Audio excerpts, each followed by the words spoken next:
Ei pessoal, tudo bem? Eu sou Amanda Taide, mineira na origem, com passagem em São Paulo e candanga de coração. Casada, mãe do Pedroca Pipoca de 3 anos, do Luquinhas Pimpão de 1 ano e tutora do Vira-Lata Farofa. Sou professora doutora da UNB, dos cursos de Direito Empresarial, Concorrência e Comércio Internacional. Apaixonada pela vida acadêmica, eu adoro inventar moda para facilitar a compreensão dos temas jurídicos pelos alunos. Então, esse é o Direito Empresarial Café com Leite, um podcast voltado para os estudantes de graduação e iniciantes no mundo do direito comercial, para que possam aprender ouvindo a bibliografia obrigatória e complementar do nosso curso. Esse é um podcast simples, curto e gostoso, como um café da manhã mais rapidinho durante a semana. Convidarei os próprios autores ou comentaristas dos artigos acadêmicos, capítulos ou trechos de livros essenciais para a compreensão do direito empresarial, para que os alunos da graduação em Direito possam conhecer e se apaixonar pelos principais autores do direito privado no Brasil. Como será um podcast voltado para os alunos da graduação, os episódios serão divulgados durante o semestre letivo da UNB. Durante as férias, faremos uma pausa para preparar o próximo semestre e também os novos episódios. Então, vamos comigo para a próxima xícara de café com leite?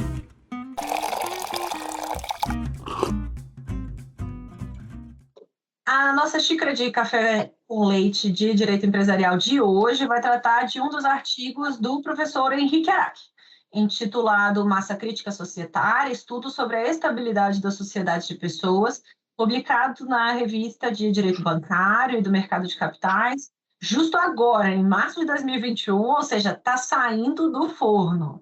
E para isso, teremos a alegria de contar com a participação do próprio autor, o professor Henrique Araque, para comentar o artigo da sua autoria. O professor Henrique, ele já participou de outro episódio conosco, ele é professor de Direito Empresarial, doutor em Análise Econômica do Direito e advogado. Como eu mencionei anteriormente, o professor Henrique, além de um profissional e um acadêmico super dedicado, é pai de 2 crianças e, assim como eu, ele tem também um humor sarcástico, em especial com os estagiários. Professor Henrique, muito obrigada por ter aceitado o convite para participar do nosso podcast, por apresentar aí de modo simples, curto e gostoso, esse tema das sociedades limitadas, específico aí na parte de retirada, exclusão de sócios, dissolução parcial, dissolução total, liquidação, apuração de haveres. Muito obrigada pela sua presença. Imagina, professor, é um prazer estar aqui de volta. Esse artigo foi um artigo bem divertido de escrever, porque ele ficou bem esotérico, né? Assim, você viu assim, um númerozinho e tal, tudo mais, mas nasceu de um incômodo meu. E essa é justamente a minha primeira pergunta, professor. Queria entender um pouquinho. Qual que foi a inquietação? É uma coisa que eu sempre gosto de entender, e eu até digo para os meus orientandos. Eu falo assim, se você está incomodado, esse é o primeiro passo. Guarda esse seu incômodo, anota num caderninho de ideias e uma hora você escreve sobre isso, porque é justamente esse incômodo que precisa, que vai ser seu fator de motor numa pesquisa acadêmica. Então, qual que foi essa inquietação que te levaram a escrever esse artigo com esse título tão interessante de Massa Crítica Societária? Então, vamos lá. O que acontece? Como a gente já conversou em algumas outras oportunidades, eu atuo mesmo, né, com direito empresarial aqui no escritório. Assim, o grosso que a gente faz aqui é justamente mexer com sociedades, tanto assim na Constituição quanto, né, com a sua dissolução, eventual direito de retirada.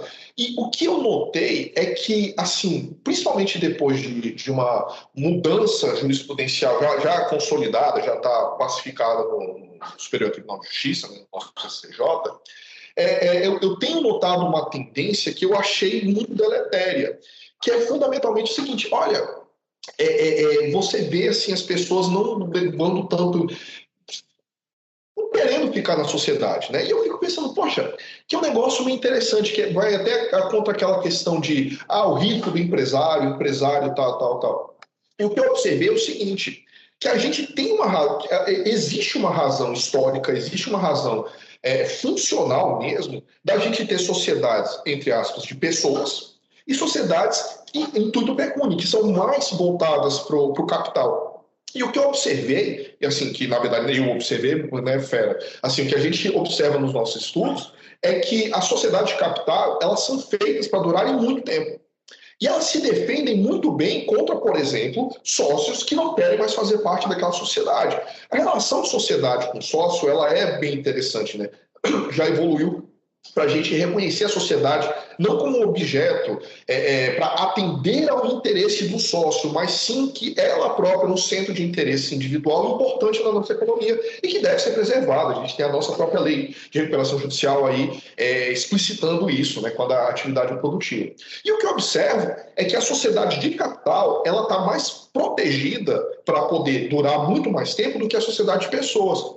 E aí a pessoa, será que é? Porque não pode ser só pelo fato de uma dar mais certo, uma dar mais lucro do que a outra. Porque isso é indiferente se é uma sociedade in tutti pecunio ou in tutti personae. Se ela vai ou não vai dar bons resultados, isso decorre do quê? De ela ter das condições de mercado, de aptidão de quem está conduzindo a empresa, seja ela um sócio, seja um administrador profissional, coisa do gênero. Então, o que eu observei? E foi aí que eu tive essa inquietação.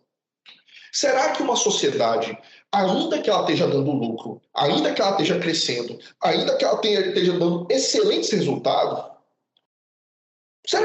por que será que ela, de repente, ela desaparece? Só pelo fato dela ser uma sociedade de pessoas.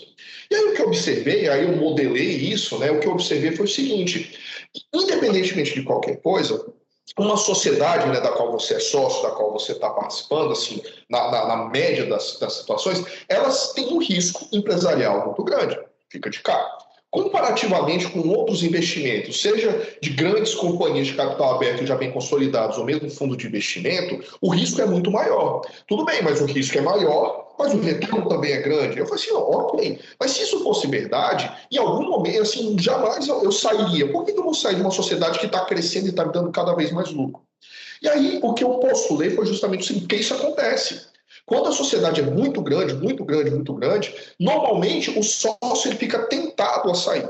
Imagina que você é sócio de 10% de uma sociedade que vale 100 milhões de reais. Beleza, uma sociedade que vale 100 milhões de reais, ela possivelmente continua a crescer, continua a te dar bons retornos, aquela coisa toda. Mas ela tem um risco tremendo, principalmente se for uma sociedade limitada, dada a conformação do nosso ordenamento jurídico atual.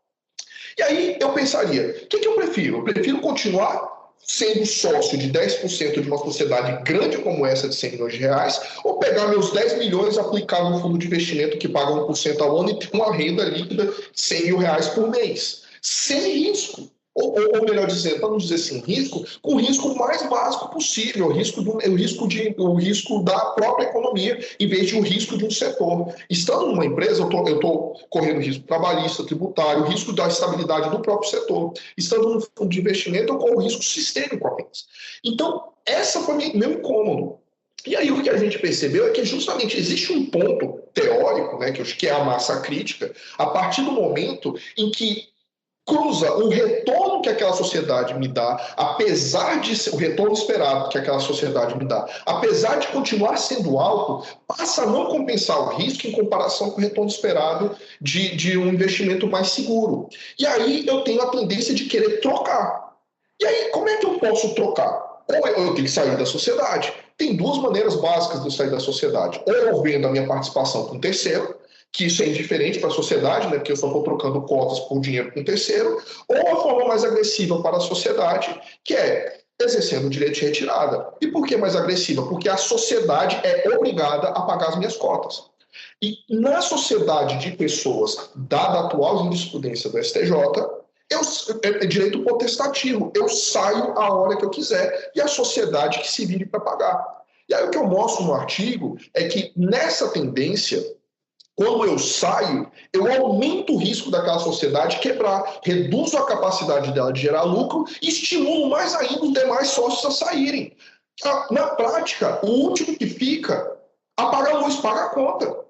Então, chega num ponto que o incentivo que os sócios têm é de se um sair, todo mundo sair debandada, não é só aquele que está insatisfeito. Porque quem ficar vai ter que, aí novamente, por conta da jurisprudência do STJ, vai ter que pagar os haveres do sócio retirante como se a empresa ainda estivesse em pleno funcionamento, sendo que ela foi depredada por conta da necessidade de pagar esses haveres. Então, literalmente, Quem fica por último? Então, vários casos que eu tenho aqui no escritório, um sócio sai, a briga do outro sócio não é para se ele vai sair, se ele vai deixar sair ou não. É que se ele vai sair, então vamos dissolver totalmente a sociedade, porque eu não vou ficar com essa conta.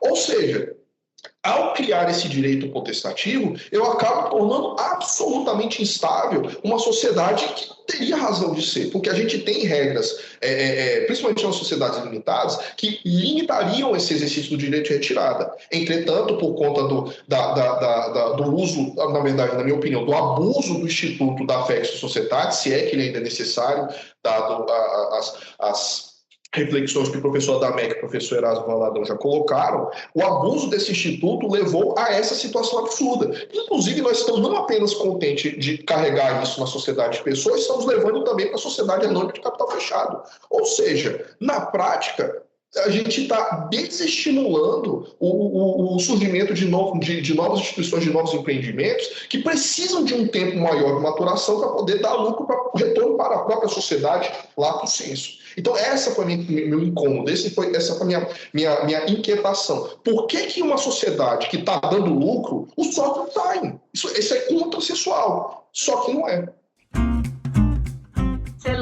Excelente reflexão, porque conversa muito com o que a gente conversa aí na disciplina, justamente sobre as razões de ser, né? De risco, retorno, a lógica de limitação da responsabilidade.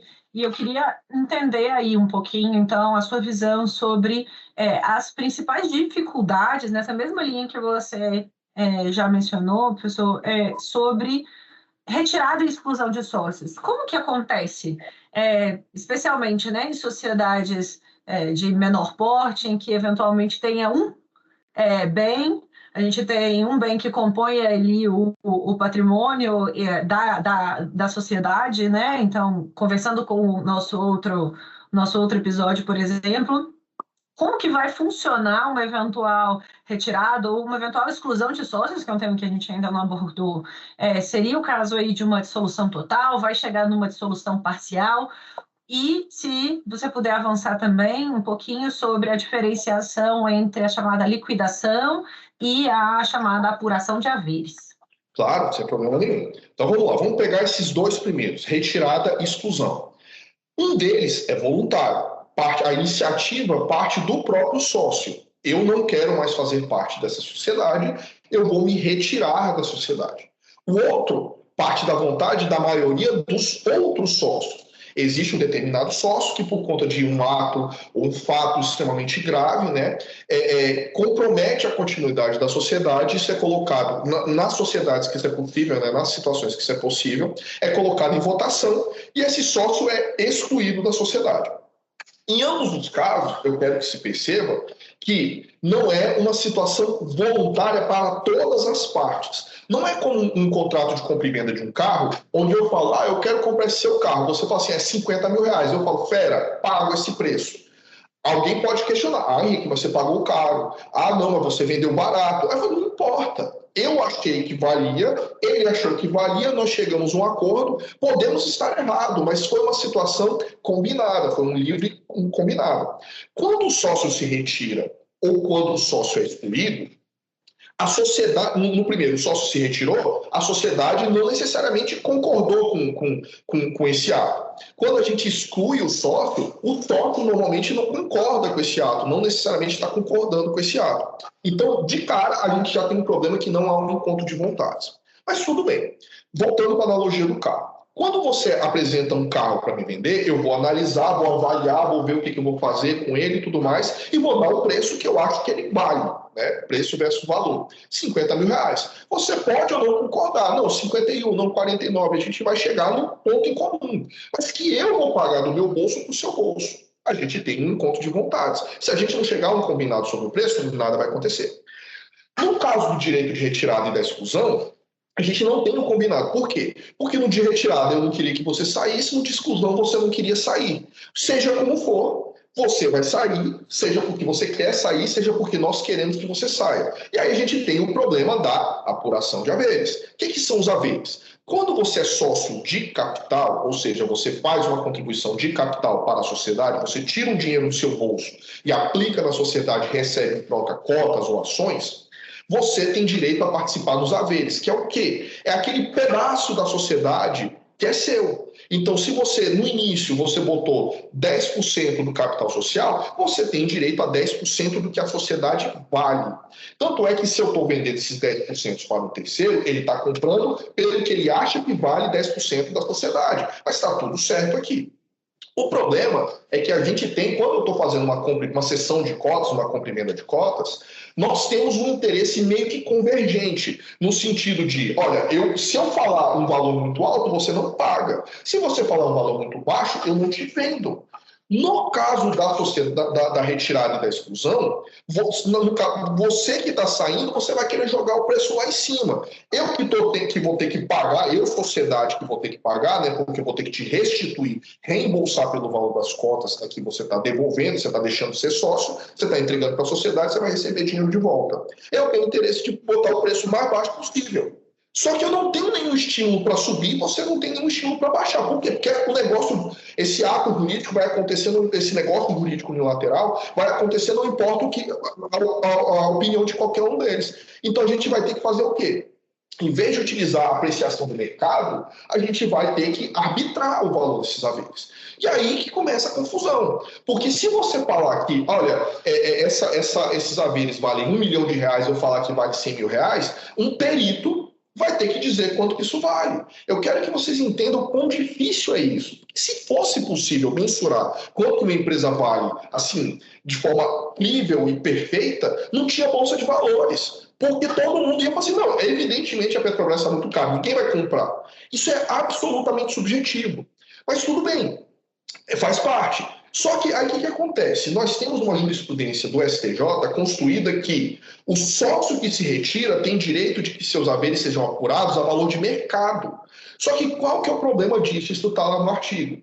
Quando eu apuro, quando eu estou vendendo para uma pessoa as minhas cotas, elas podem ser apuradas a valor de mercado porque eu não estou afetando a sociedade. Eu vou te entregar as cotas, você vai me entregar dinheiro e a sociedade segue como se nada tivesse acontecido.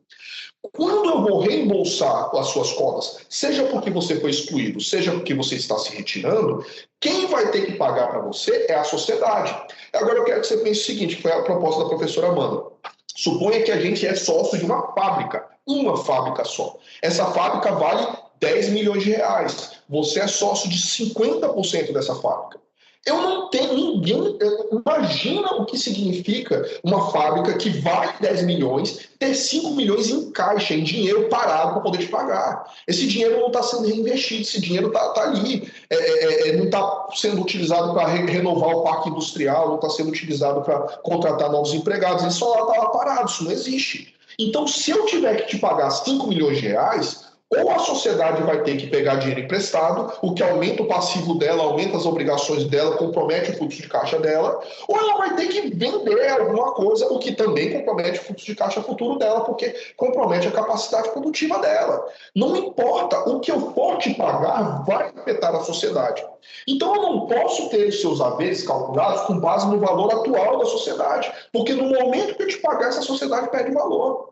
E ela perde valor não só os 5 milhões que eu te paguei, porque para te pagar 5 milhões, eu me comprometi em 8. E agora a sociedade que antes valia 10 milhões, ela não vale 5, ela vale 2. Só que você saiu todo bonito e pimpão com 5 milhões de reais. Então é evidente que existe quem fica na sociedade, a não ser que essa sociedade esteja num crescimento absurdo, que aí compensa, você vai compensar a coisa, né? É uma aposta, a tendência é não, então vamos apertar o botão aqui e liquidar. E aí deixa de ser apenas uma apuração de haveres e passa a ser uma liquidação. Qual que é a diferença? A liquidação, a gente deixa de ter o chamado going concern. A gente não tem mais a situação da empresa em continuação. A gente sabe que a empresa acabou. E se ela acabou, não tem mais fluxo de caixa potencial futuro. A gente vai apurar o que ela tem no ativo, vai pagar o passivo que sobrar, a gente divide. A sociedade encerrou, é uma dissolução total. Essa é a tendência. A não ser que quem fica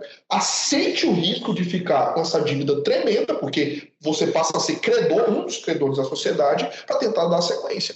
Então, recapitulando, dissolução total. a sociedade implode, ela desaparece, a gente vai liquidar, e se tiver dinheiro para pagar, bem, se não tiver dinheiro para pagar, aí a gente vai ter que proceder com um procedimento de autofalência, que é uma outra discussão. Dissolução parcial é justamente isso. A gente tem um vínculo de sociedade, né, um contrato, um negócio entre nós, e a gente vai tirar um deles. Então, não vou liquidar a sociedade como um todo, eu vou apenas parcialmente pegar aquele pedacinho e vou te reembolsar. Liquidação da sociedade, como eu acabei de falar, é o resultado da dissolução total. Eu vou usar todo o ativo para pagar todo o passivo, se sobrar dinheiro eu devolvo. A apuração de haveres é quanto vale aquele seu pedacinho dentro da sociedade, que deveria ser calculado de uma maneira muito diferente da apuração a mercado. É o equivalente, vamos lá, pra vocês entenderem de novo a analogia do carro. Quando eu vendo um carro R$50 mil para você, você pega o carro inteiro e vai seguir nada aconteceu. Agora, imagina quanto é que vale um carro se eu vender ele pela sucata, se eu vender um pneu primeiro, ou vender uma porta primeiro. Ele não vai servir para Uber, por exemplo. Ah, não, eu estou te vendendo esse carro, mas ele está sem 2 portas. Mas fica tranquilo, eu vou descontar o valor da porta. Não é isso. Você vai ter que repor a porta, você vai ficar um tempo parado sem poder utilizar aquele carro economicamente. Ou seja, a dissolução, quando o sócio sai da sociedade, né, há um processo de retirada ou de exclusão, ele é um processo violento contra a sociedade. Ele não é um processo que a sociedade fique inerte como se fosse 1 mais 1 igual a 2. Aí 2 menos 1 é igual a 1. Não, na verdade 2 menos 1 é igual a menos do que 1, é igual a meio, porque você vai levar muito mais da sociedade do que é seu de direito nessa atuação, nessa situação jurisprudencial atual. Super interessante, professor. E eu queria entender nessa lógica, né, dessas disfunções que os julgados aí, ou os precedentes do STJ acabam gerando na realidade concreta, em que pese não idealizados, né, no fim das contas. Eu acho que uma valorização aí da participação do empresário, uma tentativa de inicialmente, vamos dizer, de não prejudicar o incentivo ao empreendedorismo, por outro lado, acaba gerando aí algumas consequências não idealizadas à própria continuidade da atividade empresarial, né? E eu acho que eu queria entender um pouquinho da sua proposta aí no artigo também, ou como que você visualizaria na prática, qual que seria a forma, né, de ter, eventualmente, essa apuração de haveres de um modo que não prejudicaria a própria atividade empresarial e não levaria a uma dissolução total, mas tão somente a uma dissolução parcial que permitiria, né, o perfil funcional da empresa, a própria continuidade da atividade empresarial, que inclusive é uma das ideias quando a gente vai, né, nas disciplinas de falência e recuperação de empresas, que é o que a gente quer que continue, né, que quando a gente tem uma situação temporária, haja a preservação da empresa, né? Então, qual que é a sua proposta e nesse artigo, com base na sua experiência, para que não haja essa disfunção decorrente dos julgados nessa apuração de haveres em caso de retirada ou exclusão de sócios? Bom, em primeiro lugar, teria que acabar com essa história, com essa compreensão de que direito de retirada é um direito potestativo. Não sai a hora que quiser, entra a hora que quiser. Isso não é verdade em nenhum tipo de contrato, em nenhum negócio jurídico. Eu não posso contratar contigo uma compra e venda e aí depois, não quero mais, foi embora. Isso não existe. Essas promessas para o futuro, elas têm uma regra. E a pessoa que entrou numa sociedade entrou sabendo o que estava fazendo. Então, primeira proposta que fica subentendida no artigo, né, porque o artigo, na verdade, é só para fazer um modelo, mas o que fica subentendido é justamente isso. Direito de retirada não pode ser abusado. Ele tem situações e situações. Porque se eu entro numa sociedade onde qualquer um pode sair a qualquer momento, eu entro com uma mentalidade. Se eu entro numa sociedade que tem uma pretensão de se continuar no futuro, eu entro com outra mentalidade. Isso envolve, inclusive, preço, valorização e tudo aquilo. Isso é uma primeira situação. Segunda situação, e eu acho mais polêmica, é reconhecer que acabar com essa pretensão, esse senso de justiça, de fazer justiça com o bolso alheio, e entender que negociação de mercado é diferente de uma imposição. Quando eu negocio as minhas cotas para terceiro, salvo o caso de simulação ou os vários casos de vício de vontade que a gente já tem absolutamente normatizados no Código Civil, as pessoas têm que ser livres para negociar. Então, se vai pagar 100, 50, 70, isso é problema das pessoas, não havendo vício de vontade, não havendo situação de simulação, isso é problema das partes que estão negociando. Agora, quando a gente tem uma situação impositiva, tanto no direito de retirada quanto no direito, na questão da exclusão do sócio, não há negociação, não há um encontro de vontades, há uma imposição de vontades. E eu não posso, o próprio Código Civil fala que é nulo um contrato de compra e venda e só uma das partes determina o preço. E aí ele fala que quando as partes não determinam o preço, a gente tem que buscar algo que é objetivo, um índice objetivo.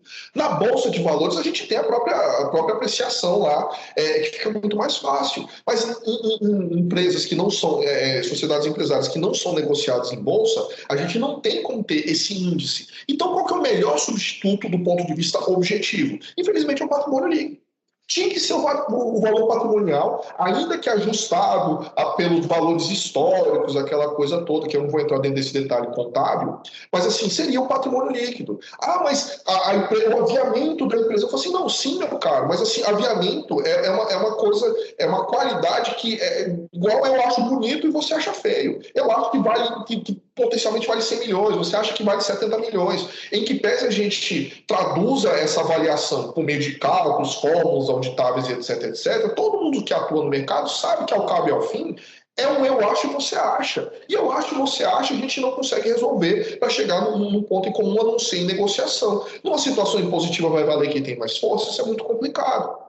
Então, qual é a alternativa? Infelizmente, nos casos extremos de direito de retirada e de exclusão, não pode ser feito por meio de uma apuração a valor de mercado, entendendo o fluxo de caixa descontado com o aviamento, né, a capacidade de geração no futuro. Porque, como eu mostro no meu artigo, quando você sai, você afeta, inclusive, as bases que foram utilizadas para cálculo desse lucro futuro, que já é uma aposta, já é um negócio subjetivo, esotérico. E você ainda, uma aposta que eu estou partindo de algo que eu nem sei o que vai dar, é uma conta por dentro, sabe? Não faz nenhum sentido. Então tinha que limitar o exercício do direito de retirada e tinha que se calcular a apuração de haveres com base no valor patrimonial. Como, aliás, né, foi decidido aí numa discussão envolvendo escritório de advocacia, onde se chegou a essa conclusão. Olha, não tem aviamento, não tem como calcular isso, porque o advogado carrega os seus clientes, então não dá para dizer, né, no caso mais específico, que tem aviamento, então vamos ter um patrimônio líquido e todo mundo achou, ok, tá discutindo, é claro, né, papel aceita qualquer coisa, vai ter discussão. Mas eu acredito que esses dois elementos não são perfeitos, mas pelo menos dão segurança jurídica. A gente, não, beleza, então agora eu sei o que está acontecendo, eu posso partir daqui, inclusive para tomar a decisão de se eu vou me retirar ou se vou investir em buscar um terceiro para comprar minhas cotas. Eu acho que é isso. Interessantíssimo, professor. E isso conversa justamente com a lógica do direito empresarial, que, mais uma vez, né, risco e retorno, Exato. né? Então, talvez essas propostas aí possam dar uma perspectiva interessante nessa discussão do direito de retirada e de exclusão, né, dos sócios. E, por fim, para a gente fechar aí a nossa participação nesse episódio de hoje, qual que seria uma nova recomendação? No episódio passado, você já deu uma recomendação para os alunos. Qual que seria essa sua nova recomendação para os alunos que tiverem interesse em estudar ou trabalhar com direito empresarial no Brasil? Bom, aí eu vou para uma outra dica, Amanda, que é assim, eu não vou dizer que não deveria ser heterodoxa, mas acaba sendo, que toda vez que eu falo em sala de aula, os alunos falam chorar. Que é o seguinte, você quer mexer com direito empresarial, você tem que conversar a língua das empresas. Não tem como você mexer com o direito empresarial sem ter uma noção básica de contabilidade. Por exemplo, eu falei de patrimônio líquido. Ai, meu Deus, o que é isso? É bem líquido que faz parte do patrimônio do empresário? Não, gente, coisas básicas. O que é um ativo, o que é um passivo, como é que se lê um balanço. Ninguém está falando para você virar auditor, ninguém está falando para você virar perito contábil. Mas se você não compreender o que é um patrimônio líquido, o que é dívida, para onde é que ela vai, como é que ela fecha, o que é regime de caixa, o que é regime de competência, Como é que você vai estruturar uma operação societária? Como é que você vai montar uma sociedade trabalhando a questão de distribuição desproporcional de lucro? Ou seja, coisas no dia a dia da vida do advogado que mexe com isso, a gente lida com contabilidade o tempo todo. Eu te digo, se você não tiver noção disso, você vai ficar com cara de pastel, igual eu fiquei quando eu descobri que ninguém tinha me avisado, quando eu estava numa discussão, inclusive, da intervenção extrajudicial da Unimed aqui local, que aí foi basicamente isso. Todo mundo pegou assim e botou o balanço na frente. Tá vendo o problema? Eu baixei a cabeça, olhei para o problema e falei assim, não tava... Sabe quando você... Porque é engraçado, né? Porque o ativo sobe com débito, o passivo sobe com crédito, aí é invertido os sinais. E você fica perdido se você nunca viu. Isso é meio vergonhoso para alguém que pega e se apresenta como especialista em direito empresarial, não consegue entender se o cara está com dívida. Nossa, eu já cheguei a ouvir de um advogado, falou assim, não, mas olha o tamanho desse ativo, é claro que tem dinheiro para pagar, assim, o cara olhando só pro lado do ativo, não batendo ali, cara, assim, ser analfabeto em contabilidade te impede de trabalhar com direito empresarial, você tem que pelo menos saber o que é, assim, abrir e tal, assim, e aí você tem esses manuais mais básicos, essa seria a minha dica. Excelente dica, mostra que a gente não pode ficar tão fechadinha na nossa caixinha, a gente certamente tem que beber em outras fontes. Então, professor Henrique, a gente conclui aí a nossa conversa de hoje. Novamente, muito obrigada pela sua presença no nosso podcast. Por hoje é só, a nossa xícara de café com leite foi devidamente tomada. Até a próxima. Até a próxima, obrigado, estou à disposição.